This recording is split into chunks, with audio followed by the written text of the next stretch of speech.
Online ᱛᱮ ᱚᱲᱟᱜ ᱨᱮ ᱫᱩᱲᱩᱵ ᱠᱟᱛᱮ ᱜᱮ ᱟᱹᱰᱤ ᱦᱚᱲ ᱞᱟᱠᱷ ᱞᱟᱠᱷ ᱠᱟᱹᱣᱰᱤ ᱠᱚ ᱤᱱᱠᱟᱢ ᱮᱫᱟ᱾ ᱟᱯᱮ ᱦᱚᱸ ᱩᱱᱠᱩ ᱞᱮᱠᱟ ᱥᱮ ᱩᱱᱠᱩ ᱠᱷᱚᱱ ᱦᱚᱸ ᱡᱟᱹᱥᱛᱤ ᱴᱟᱠᱟ ᱯᱮ ᱤᱱᱠᱟᱢ ᱫᱟᱲᱮᱭᱟᱜᱼᱟ᱾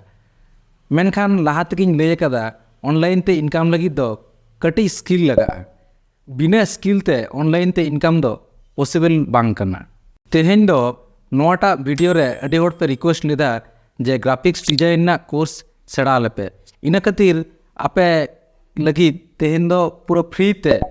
ग्राफिक्स डिजाइन ना कोर्स ले एमापे कना। जहाँ ग्राफिक्स डिजाइन रे मास्टर काते लाख लाख कौड़ी इनकम ना इच्छे मिना तपेया ताहले नोआ वीडियो बांग स्किप काते लास्ट धाबी नेल ताबोन पे। आर मिट्टा रस्के खबर इन एमापे गे जहाँ को ग्राफिक्स डिजाइन रे पे मास्टर होगा उनको को गे आलिया ओलितुन टीम साव फुल टाइम जॉब रेना दाव पे हताव दाड़ेया। ग्राफिक्स डिजाइन ना जतो खन इजी ऐप दो हुयो कना कैनवा और उनाना डिटेल्स तेगे तेहेन दो नोआ कोर्स ले बनाव कदा। मा हेनखान बांग बिलोम कते तेहेना ग्राफिक्स डिजाइन कोर्स बोन स्टार्ट लेगे। कैनवा दो खाली ब्राउजर रेगे मेना उनका दो बांग आपे हो प्ले स्टोर रे सेंड कते कैनवा ऐप इंस्टॉल ताउन पे ओने फोना आपे स्टार्ट दाड़ाया ताबोना ग्राफिक्स डिजाइन ना सानाम कमी को। पहिलो ब्राउजर रे बन ओपन लेके canva.com कैनवा ओपन किता बन नितो बन बनाव लगे फेसबुक पोस्ट बनाव मारांग नेल लगे बन कैनवा रना होम पेज नो दो canva.com लॉगिन परे ओपनोआ नोंकान इंटरफेस नेलोआ जहां को अकाउंट बनो तपे अकाउंट क्रिएट पे रजिस्ट्रेशन प्रोसेस आदि इजी गया और जहां को बनो तपे जहां को ऑलरेडी मेना तपे लॉगिन पे नोदा नेल तबन पे प्रेजेंटेशन को हम बनाव गन आदि रकम presentation mobile presentation classroom presentation ये दो अपना सोशल मीडिया रेना साइज को ये दो फोटो एडिट हो गन आदि इजीली ये दो video creation mobile video Facebook video जत रकम के गन और वेबसाइट दो तायम दाराम ते ले आपिन चिकाते नियते वेबसाइट बना गन न परे नेल ताबन पे सोशल मीडिया रे फेसबुक पोस्ट क्रिएट लगाबन तो फेसबुक क्रिएट क्लिक किदिन मिटांग टेम्पलेट बन अड़गो केदा टेम्पलेट अदो एडिट लगे चिको हेआ जहां टेक्स्ट बन क्लिक किदा और जहां फॉन्ट को बाबन कुसे चेंज दाड़ाबन फॉन्ट नियते फॉन्ट हुडिंग मारांग गनो फॉन्ट रिसाइज जहां को लेदा नियते फॉन्ट कलर चेंज गनो नोडे क्लिक लखन नोडे बोल्ड गनो नियते इटालिक गनो नियते अंडरलाइन गनो ना टेक्स्ट के नियते टेक्स्ट ना इफेक्ट एम गनो टेक्स्ट क्लिक करते इफेक्ट क्लिक लखन इफेक्ट एम गनो नियते स्पेसिंग टेक्स्ट तला रे स्पेस ऐड गनो नोआ दो चेतान नाता लाइन रे गैप हो तैयार गनो स्पेसिंग ते माना ताहले नोडे जहां गुड नाइट ऑल मेना ओना ऑल लगबन सागुन नितो ओना क्लिक करते ओंडे के ऑल लखन के सागुन नितो होई गदा तो साइज को नेल तबन पे ठीक ठाक पोजीशन रे दोहय तबन पे एकदम मिडिल रे जेमन मेना ना तायम निया दो मिटन ग्राफिक्स चिकाते को चेंज उदु अपगिन डिलीट केदा बन एलिमेंट बन चलावना ओंडे सेम ग्राफिक्स अडगो लगे ऑल लगे बन मून ऑल कते ग्राफिक्स के बन नेल लगे ओना कलर संग जोन मैच मा ओंका ना मिटन मून रेना ग्राफिक्स बन अडगोया नोआ दो कना फोटो संग दो कमी बन तबा नोआ दो वीडियो ऐड बा है तबना ये दो ऑडियो प्रोजेक्ट जखन ऑडियो बन ऐडा उन ऑडियो लगा नितो दो बा ये दो कना फ्रेम ओना फ्रेम रेगे फोटो को अडगो लगी फ्रेम बन यूज दाड़ा ताला नितो ग्राफिक्स को बन अडगो लगे ग्राफिक्स क्लिक किदिन ना एलिमेंट रे होल्डिंग किदिन साइज मिडिल लगा अडगो किदिन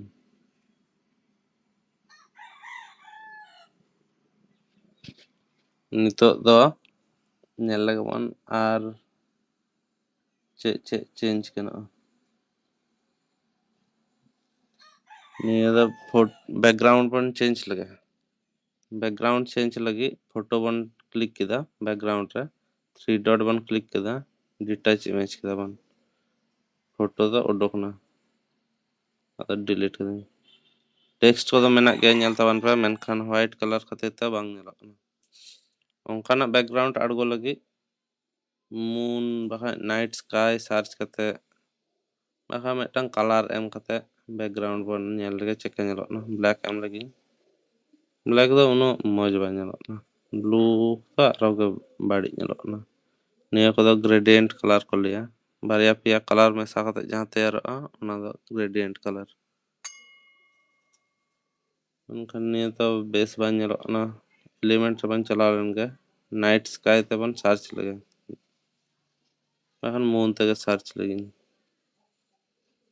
moon te search kate background ban replace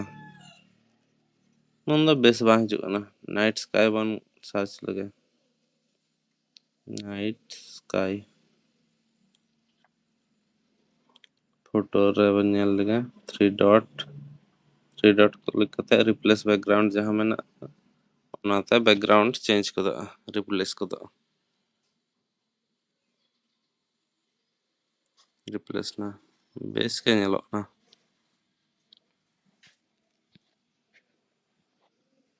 ado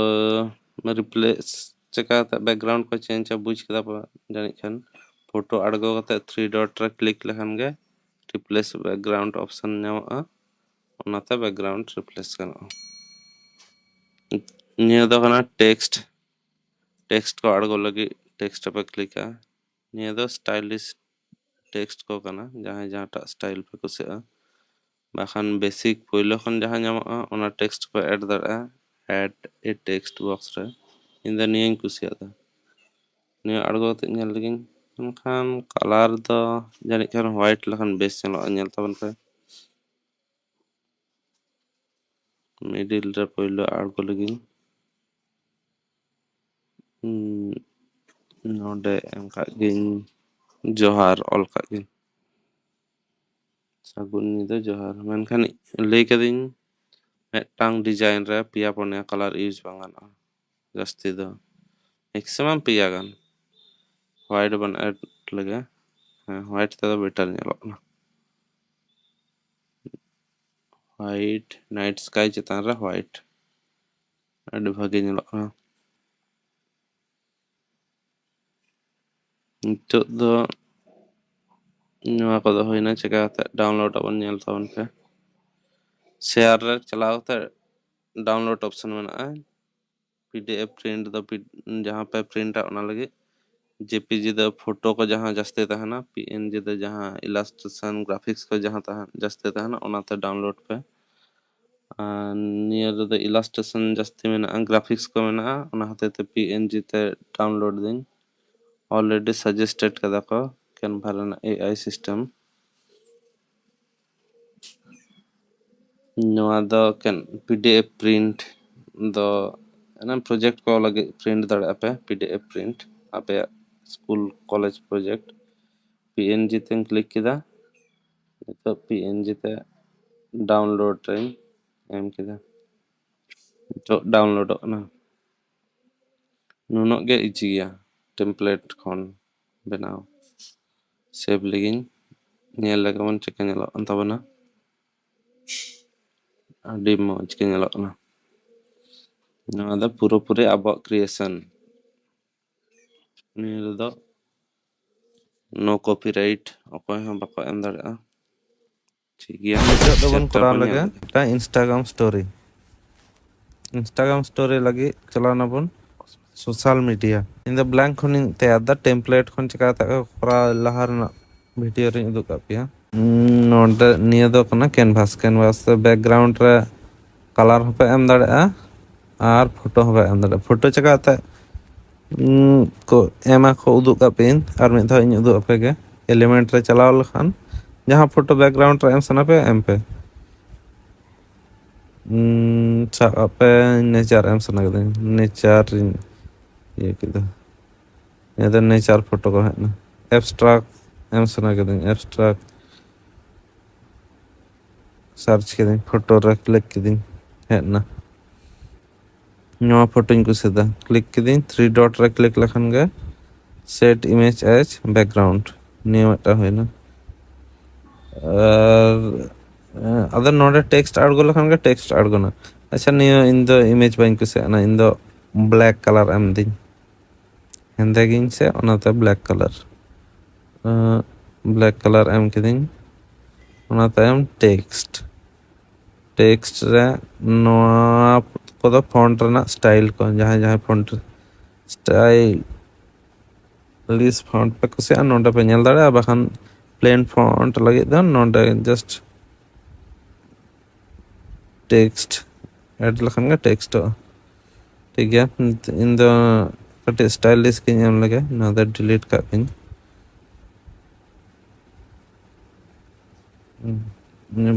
ने द पहलो खन द हासल ऑल मन ने इña ñutum ñam लगे दुलड़ दुलड़ मिडिल रे आड़गो लगे ओने कटी मूवमेंट लखन गे लाइन को ñelo हसे निया द हानते नाते बांग बांग लगा ऑटोमेटिक लाइन को ñelo ओना लाइन को ñel कते मिडिल रे एम किदिन दुलड़ खान तो दुलड़ ना ग्राफिक्स को एम हेसे तो एलिमेंट रे क्लिक किदिन ग्राफिक्स खन ñama दुलड़ मीनिंग लव लव सर्च किदिन ग्राफिक्स रे क्लिक किदिन नवा टा इन कुसियादा अच्छी है ब्लैक खाते तो बांग ñelo ना। अच्छा ग्राफिक्स कोरेना कलर चेंज लगे चे इन ले कदा ग्राफिक्स बन क्लिक किदा नाडे कलर हिजो कलर रे क्लिक लेखन गे कलर को चेंज करना निया को default colour मेनखान default colour Khan दो आमदा हेजड़ बेजड़ हना कलर नोआ कलर ñelo भागे बा ñelo ना को दो जहां यात्रा कोरेना पोस्टर लेखा ñelo मेनखान टी प्रीमियम फील लगी जास्ती कलर यूज बांगना कलर दो पी मैक्सिमम पिया कलर बन यूज बारिया के पिया ओना खन जास्ती तो बाम तो नियो को कल दुलड़ ऑल जहां टेक्स्ट कलर में ना ओना कलर ओकर बन जामा ओना कलर तो नोडे बनोआ नियो कलर हो बांग कना नियो हो ओनते चला ना मेनखान एग्जैक्ट ओना कलर दो बांग कना नो द लाइम गदो ना कटी लाइम कलर तो कलर ओका बन यूज ओना लगे मिटन ट्रिक्स इन चढ़ा पे कना एक्चुअली हैक कना ग्राफिक्स बन क्लिक किदा कलर बन चलाना जहां कलर ऑलरेडी यूज करना बा ओना को डॉक्यूमेंट कलर रे हिज कैनवा रे ऑटोमेटिक कलर डिटेक्ट करते तो ओना को गे बन यूज ना ग्राफिक्स रे टच किदिन डॉक्यूमेंट कलर हाई डॉक्यूमेंट कलर हां ने कुन है नितो दो नोआ कलर गे मैच ना नोआ एमा कॉर्नर हम किदिन बटन राइट कॉर्नर रे एम कदा ठीक है अदा नोआ टेक्स्ट एनिमेट लगे चे को है टेक्स्ट रे क्लिक किदिन एनिमेट रे चलाना नेगो आडी रकम एनिमेशन को मेना जहां जहां पे कुसे इन द टाइपराइटर रे कुसे टाइपराइटर एम किदिन नोआ दा कना ग्राफिक्स ग्राफिक्स रे क्लिक किदिन एनिमेट रे चलावनी ब्रीथ ब्रीथ खान दो साहे हता लेका ñelo ऑटोमेटिक दुलड़ के जुआन रेना ऑक्सीजन ले दको ओना हते ब्रीथ इफेक्ट ñam कदा तो उनका के ñelo नोडे दो 5 सेकंड जहां रे ñelo ना जहां रे प्ले बटन ñelo ना ओनाते प्रीव्यू दड़े पे ñel दड़े पे बाय डिफॉल्ट तो वीडियो रेना दो 5 सेकंड का तहना कैनवा रे एनखान ओना जदी लेंथ जदी चेंज सने पे वीडियो तीन मारंग है ओना जदी चेंज सने पे बैकग्राउंड रे क्लिक करते कैनवास रे क्लिक करते हाय क्लॉक आइकन में ना घुड़े आइकन ओना रे क्लिक लेखन गे टाइम को एडजस्ट करना जहां जहां पे कुछ इन सब में दो के दिन 11 सेकंड ठीक गया और नाडे 11 रखना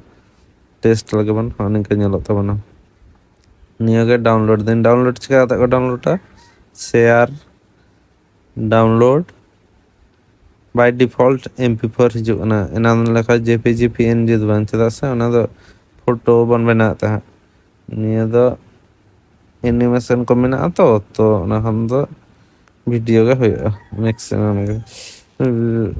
वीडियो MP4 बन क्लिक किदा अदर डाउनलोड किदा बन डाउनलोड को ना ठीक गया नेक्स्ट चैप्टर नेल तबन पे YouTube रे थंबनेल चका तक बना YouTube थंबनेल नोटा बन क्लिक किदा उनते का YouTube बन ओपन लेका मेटांग जहां के पे कोरा ले का इन बार बार नहीं हुई होता है मैं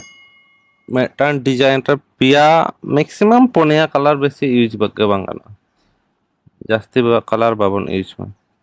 होय जीवी निया बन रिप्लेसा नोर मेटांग बेटा थंबनेल बन कोरा लो मेटांग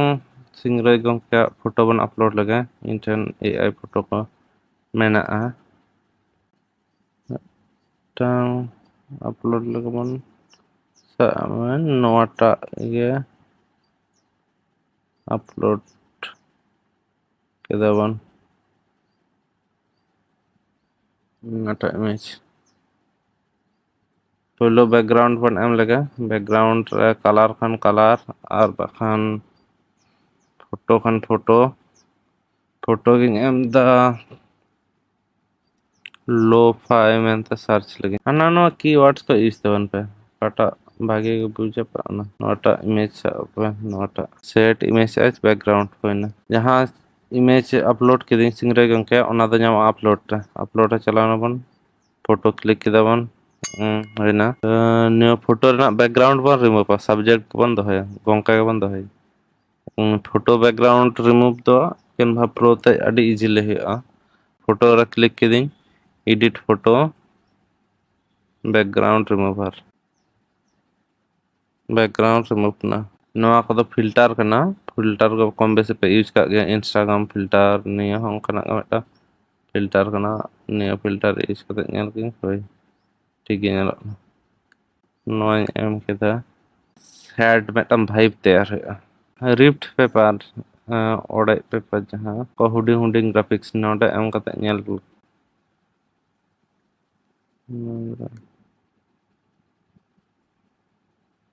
नोडे एम कते बन नेल लगे नवा तो बहुत दानांग तकना गंके तो नवा द सब्जेक्ट कना नवा द आर मेटंग सब्जेक्ट कना निया द बैकग्राउंड कना निया सब्जेक्ट चेतान रे आगु खान नवा बैकग्राउंड निया रिफ्ट पेपर रना चेतान रे हिजुआ रिफ्ट पेपर तायम रस संभाल लखन गे सब्जेक्ट गंके फोटो बाहर रह हिजुआ तो फोटो इन चेतान रे आगु लगे फोटो रे क्लिक किदिन 3 डॉट रे क्लिक किदिन लेयर्स निया द फोटोशॉप रे अडी कॉमनली यूज्ड जिनिस कना लेयर्स ओकाटा चेतान रे पे दोया फ्रंट मतलब चेतान ओना द समांग रे पे आगु रिफ्ट पेपर के तहना मेनखान समांग एरपर टेक्स्ट बन एम का के होय जीवी दो नितो दो हेडिंग रेना के हताव लगिन कंप्लीट लगिन नवा होय जीवी नवा फॉन्ट जहां बापे कुसे ना एटा फॉन्ट पे यूज दड़े तबना डी आइमा मेना कैनवा रे फ्री फॉन्ट हैंड राइटिंग रेना फॉन्ट को भागे गे नवा के ताहे जे तबन फॉन्ट इज मारंग का होय जीवी केदिन से मेटन डिजाइन रे जास्ती कलर एम बांगना तो ओना हते ब्लैक उन गान कलर मन और ब्लैक बन एमा बांग ओना हते नवा टेक्स्ट रे क्लिक किदा बन टेक्स्ट कलर फोटो रेना जहां कलर बैकग्राउंड रेना ओना बन एम किदा ओना खन तो बांग नेलो ओना हेसे तो शैडो बन एम दड़ा टेक्स्ट ना इफेक्ट सेड़ाय तबन पे टेक्स्ट क्लिक किदिन इफेक्ट आउटलाइन एम दिन आउटलाइन कलर एम किदिन ब्लैक टांग नेलना और ओना पिंक कलर जदि बापे को ना फोटो रेना कलर तो हय नवा के ताहे छ नवा के बेस नेलो ना जानि ओय जीवी नवा तायम रिन संभाल लगे layers send to backwards. Gongke photo kate note lagi download lagi. Logo bon benaw lagi metang. Logo benaw lagi node bon search daᱲᱮᱭᱟᱜᱼᱟ logo. नोडे हन भागे भागे टेम्पलेट मेनाआ नोआ को टेम्पलेट कोरेना टेक्स्ट को पे चेंज दाड़ेआ बारिया पिया डिजाइन को पे चेंज दाड़ेआ ग्राफिक्स अच्छा ब्लैंक पेज बन ओपन किया ब्लैंक चेक रेना लोगो बन बना ऑलितुन रेना के मिटन नवा लोगो बन बना लगे नवा बैकग्राउंड दो व्हाइट ताहेना एलिमेंट रे डायरेक्ट टेक्स्ट बन अड़गो दाड़ेआ टेक्स्ट बांग अड़गो कते मिटन एलिमेंट जहाना इन अड़गोइदा पेपर व्हाइट पेपर जस्ट मिटन पेपर ग्राफिक्स रेंज चलाना पेपर रे बैकग्राउंड बन दोहो कागे मिटन पेपर से फोटो रे चलाव कते पेपर 3 डॉट रे क्लिक कते सेट इमेज एज बैकग्राउंड नोडे बन अड़गो लगे टेक्स्ट ऑल लगिन ऑल इतुन साइज कटे मारांग लगिन कलर चेंज लगे टेक्स्ट ना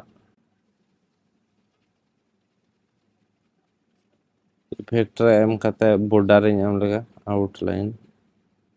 ठीक गया बैकग्राउंड रे मिटांग ऑलितुन टेक्स्ट जहां और मेना ओंडे मिटांग ऑलितुन रेना वीडियो नेल लखन दो बुद्धि बढ़ते आसे ना सेते ब्रेन रेना मिटांग ग्राफिक्स ऐड आगे पांजा लगबन नोआ तो भागे नेलो नोआ नितो तो बन बैकग्राउंड सहा लगबन बैकग्राउंड व्हाइट के टानेलो द नोआ रेना कलर को बन चेंज लगे लेकिन से पिया पनिया कलर यूज बंगना नोटे दो बाहर रेना कलर मेना चेंज लगबन येलो बन चेंज लगे नोटे ग्राफिक्स ना ब्रेन प्लस बाहर जहां मेना नोआ ग्राफिक्स इन क्लिक लेखन के नोटे तनो कलर को मेना जतो हेना ओकाटा कलर बन चेंज ओना कलर रे क्लिक लेखन के एटा कलर को हेक गदो ना को बन ब्रेन रेना कलर बन चेंज लगे डीप ग्रीन एम दिन जहां रेड टाइप कलर मेना ना हो ग्रीनिंग एम दा नोआ दो होइन तबना लोगो आपे हम मिटन प्रैक्टिस तबन पे नितो के जगह तक बना सर्च किदा बन सर्च बार रे पोस्टर टाइप कते जहां तिना ने लहा तना वीडियो करे इन उदुक कापे चिकाते पहिलो खन कमिया को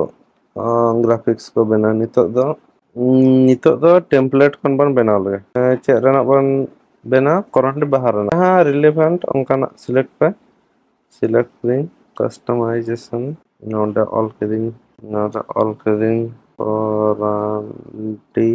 टेक्स्ट तो आलो पे चेंज है ऑलरेडी भागे भागे फॉन्ट और टेक्स्ट चेंज पे फॉन्ट तो आलो पे चेंज है ऑलरेडी भागे भागे बचा कते खुद होका बा हा ऑल करें नोडे द अटन डेट एम the marching and the 21st March 2024 नोडे स्वप्न जायगा रे ऑल दिन देला पेन दवना जस्ट उनो के इजी गे तो ऑन डाउनलोड तड़े